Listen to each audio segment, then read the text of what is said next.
येणाऱ्यांचे स्वागत करतात ती घराची दारे।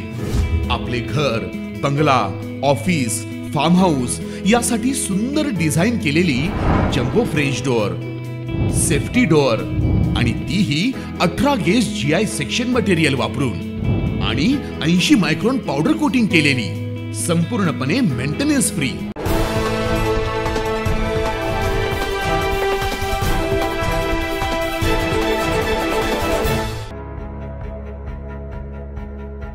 राज्यातील IAS अधिकाऱ्यांमध्ये फेरबदल करण्यास मुख्यमंत्री देवेंद्र फडणवीस यांनी सुरुवात केली आहे। यामध्ये वर्धा जिल्ह्याचे तत्कालीन जिल्हाधिकारी राहुल कर्डिले यांची नाशिक महानगरपालिकेच्या प्रभारी आयुक्तपदी बदली करण्यात आली। राहुल कर्डिले हे मूळचे अहिल्यानगर जिल्ह्यातील नेवासा तालुक्यातील गेवराई गावचे रहिवासी।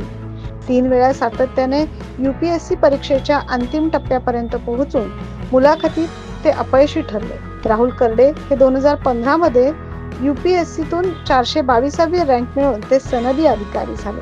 अहिल्यानगरचे तत्कालीन पोलीस अधीक्षक कृष्णप्रकाश, जिल्हाधिकारी डॉक्टर P अनबलगन यांचे काम पाहून आपणही अधिकारी व्हावे असं राहुल कर्डिले यांना वाटत होते। त्याचीच कास धरत स्वतःच्या हिमतीवर कष्ट, मनात जिद्द, चिकाटी ठेवून ते 2025 मध्ये अधिकारी झाले।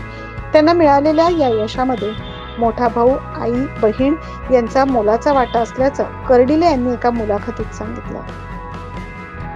नाशिककरांना आता एक अभ्यासू आणि प्रेरणादायी व्यक्तिमत्व नाशिक महानगरपालिकेचा आयुक्त म्हणून मिळाल्यानं नाशिककरांना अभिमान वाटतो अशा भावना व्यक्त केल्या जात आहेत। Bureau report 9 news Maharashtra.